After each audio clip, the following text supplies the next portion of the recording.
Welcome to the #Attitudeshield podcast, the true mental operating script rewriting program designed for those looking for a change from within.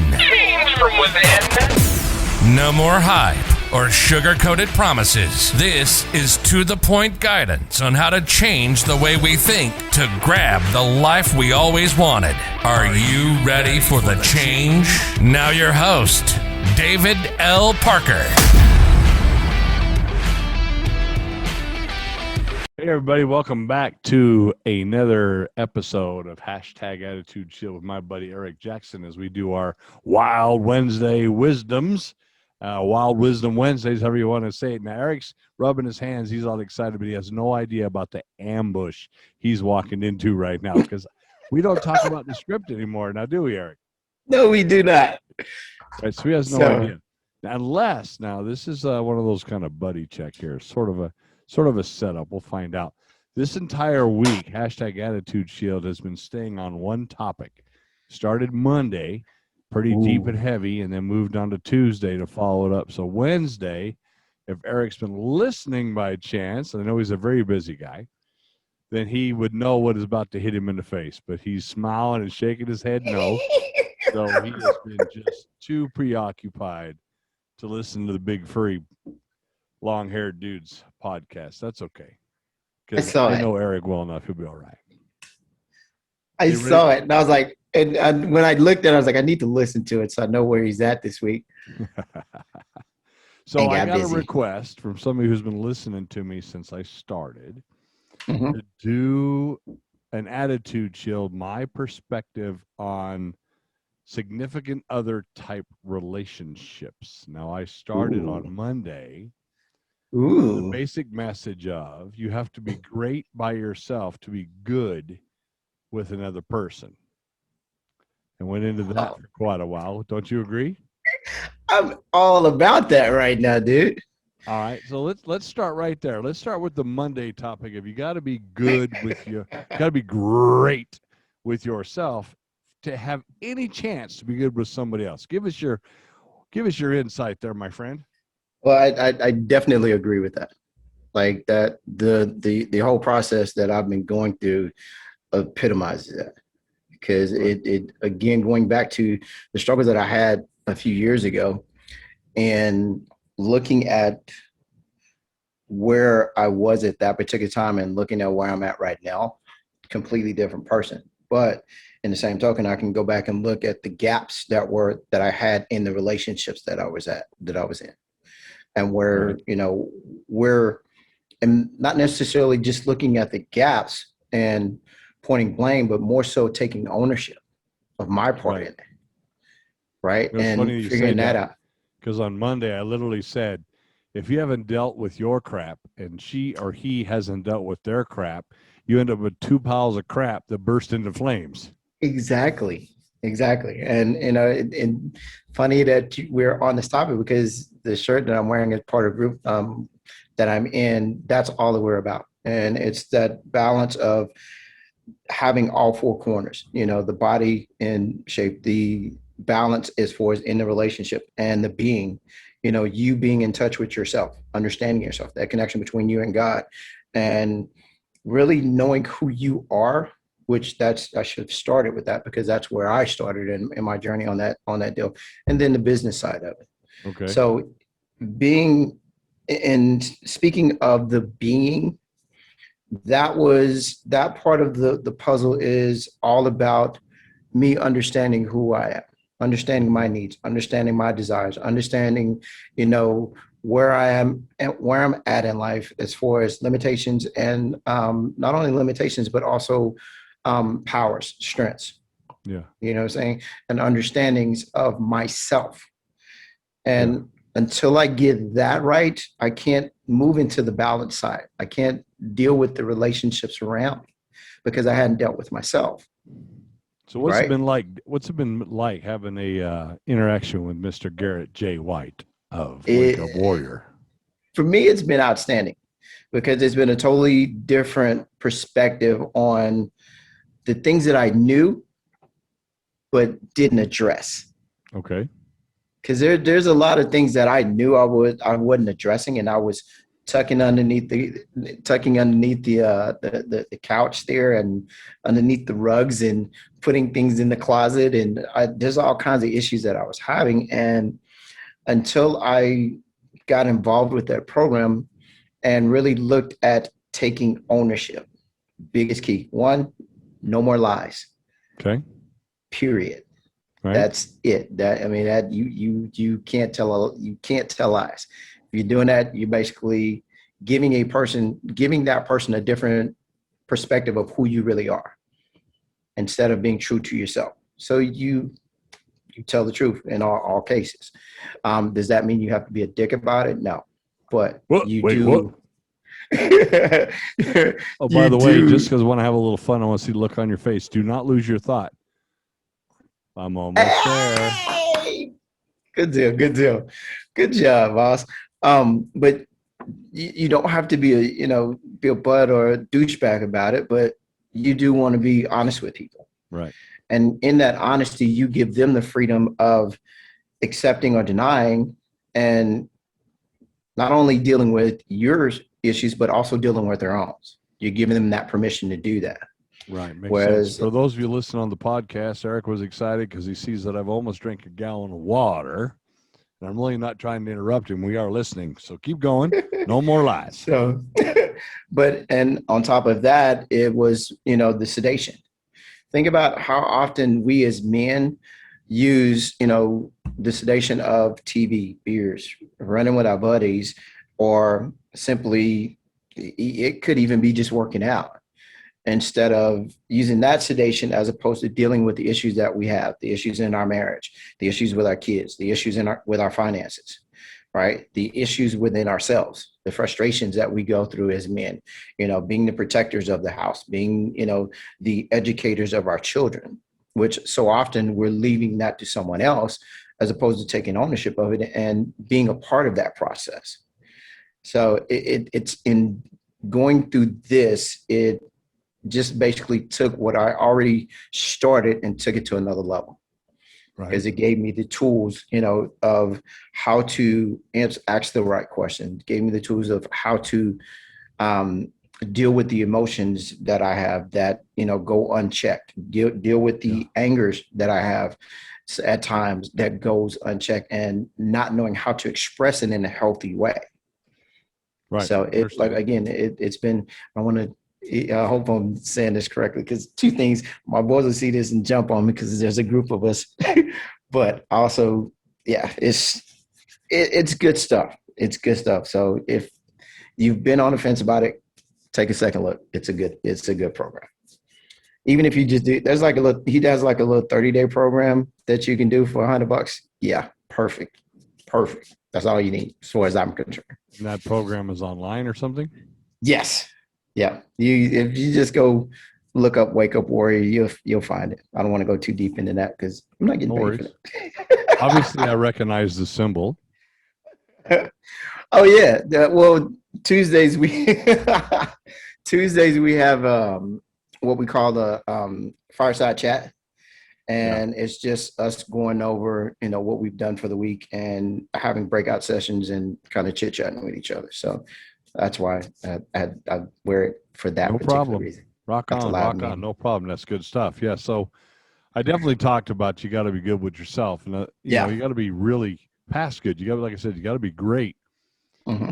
Because if you're great with yourself, everything you just said, you can stand on your own 2 feet, take accountability for what you got to do, move forward, be the man you're supposed to be.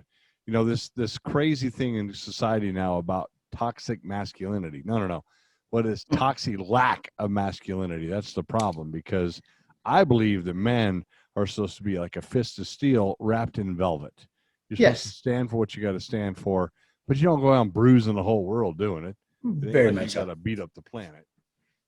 So exactly, and there's a difference between having that masculinity, being masculine, and being a man. Right. You think about being masculine. That's just that raw, emotional,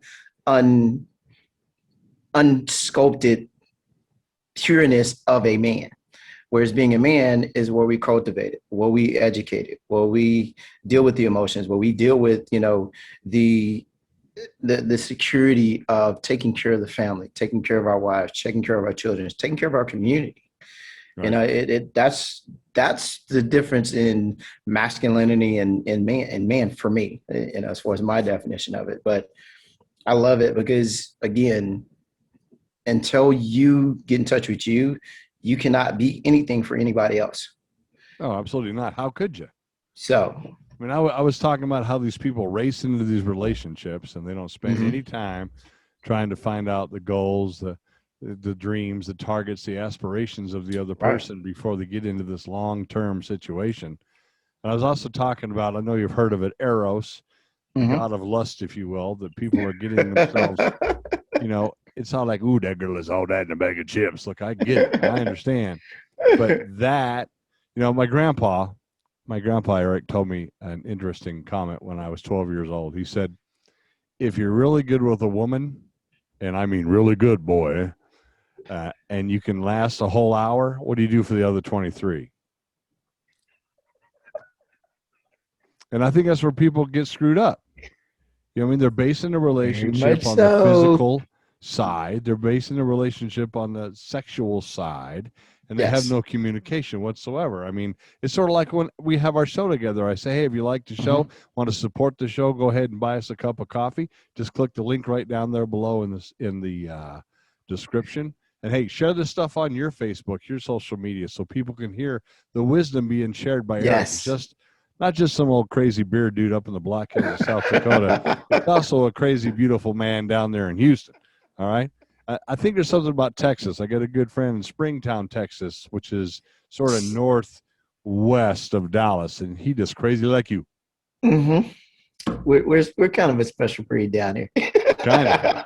Well, he's originally from upstate New York, but so I guess he'd be a New York Texan, a New Yorkson. Once you move to Texas, we just kind of weed all that out of you.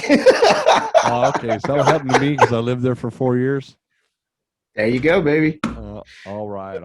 So then after I talked about you got to be great with yourself to be good with somebody else, I started talking about some basic building blocks. And obviously one of them was communication, but another one is I look at the word love. I find power in words by taking the acronym out of it. To me, love literally stands for loyalty over victory every time. So what it means is I'm going to be loyal to my partner regardless of who wins. This isn't about winning. This is about staying loyal, being together, working out our frustrations together, and finding a way to win together, not one keep score of the other. What do you think? Definitely. I mean, you two. I mean, you have to understand that you two are your own support system. Right.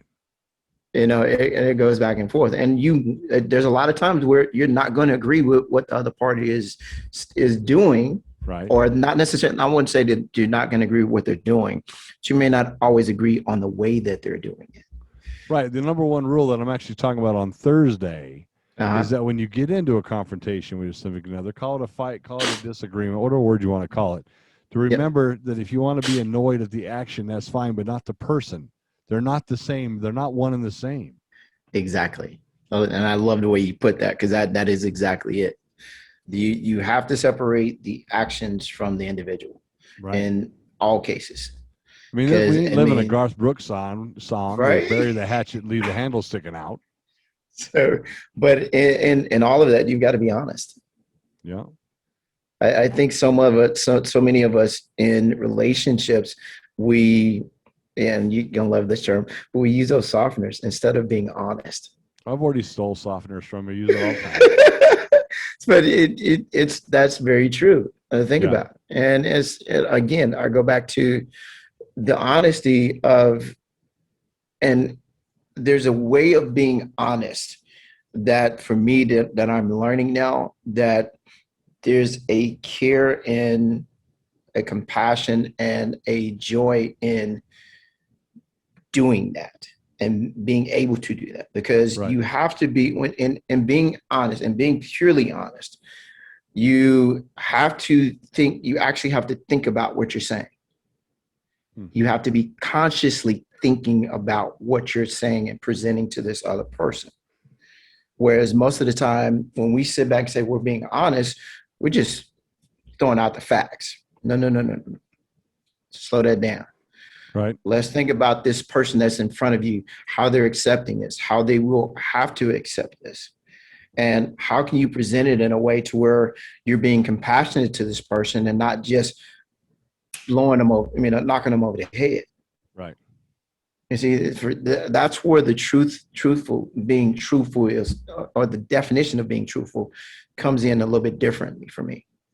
Because there is that raw truth, there is that, blatant truth, and then there is just the pure truth. And that's where you bring in the emotions, bring in the feelings, bring in the compassion, bring in the thoughtfulness, and taking time and having the respect for the other person to deliver that message or deliver that content or deliver whatever it is you're delivering to them in such a way that you're not just beating them over the head, but you're more empowering them with information that they can utilize and make a decision, make a empowered decision with. Does that make sense? It does. It does. And the last little topic I want to go across was one of the things I talked about, and that is you're never going to meet a perfect person, but you're going to meet somebody that you really gel with great. But I, for the last 11 years, have spoken of my wife as I want her to be, as if she is. And I've watched for 10 years her become that person. You can literally, can you not, Eric, manifest for another person the good change that they're looking for? Yes. And you help them not only with you manifesting it for them. Yeah. You're acting in a manner that draws that in. If it's the conscious thing on your mind that this is what you want for this particular person, and you're doing it in a way of this is not for me, but this is for them. Right? Because you have to be careful of that. It's not a selfish thing. It's more of a giving thing. Yeah. And if you're operating from that perspective, then what you tend to do is subconsciously your actions will mimic what you want to see in that person and helping them get to that point. So I'm trying to think of an example of, you want your wife to cook more. You may say, okay, you may have that scenario of, hey, how about we go grocery shopping as opposed to her just going by herself, and that being one of her weekly duties. You make it a joyful thing, an experience with her to go shopping with her. And it's a bonding experience. Not to mention speaking about how great of a cook she is. Exactly. Or how good at this he is, even if they're mediocre.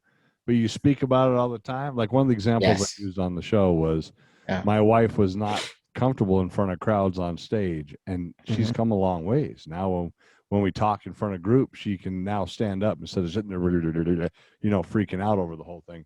Because I just kept saying, my wife's great on stage. My wife's great talking to groups of people that she doesn't know, and she literally became that. I mean, look at you. You're talking to people now, too. Ta-da. Very much so. And I will have to give credit to my good coaching mentor, Miss Sheila Cervantes, because she's been speaking that into me for a minute, because I was such a, I was a klutz when I first started speaking. So shout out to just having a conversation. Shout out to my girl, Sheila. Yes, very much so. And that's the beauty of it. I've learned to just have a conversation with people. Right. And so go ahead. That draws from, being a bartender. It's like, you're in that. And I draw so much from that now. And what I do here on social media and everything else is just having the conversations. It's like, Eric, you know the knowledge. I mean, you have the knowledge, share it with people. Yeah. Just have a conversation. Cool. So as we wrap the show up tonight, I'm going to give Eric a little gift. So since I've been ambushing him for the last couple of weeks, next Wednesday, we'll see where Eric goes when he ambushes me with the topic. And we're not going to talk about it. He'll decide what he wants to talk about. We'll see where it goes. But we do appreciate everybody's time. We definitely want you to be honest with yourself, honest with your significant other. And if you don't have one, Don't be in a hurry. Wait till you're really great alone. I took a whole year off. What? You've taken 3 years off? 3 years now. I'm talking, I took a whole year as in celibate, didn't date, didn't do nothing, just read books and basically hung out with me to get good with me. You know what I mean? That's going on 1.5 years now. Good job. All right. All right, everybody. So we've had a lot of fun. Eric, again, thank you for your time, brother. I appreciate it a lot. Thank you. Thank you. Love you guys. I will talk to everybody and Eric next week. Have a great week.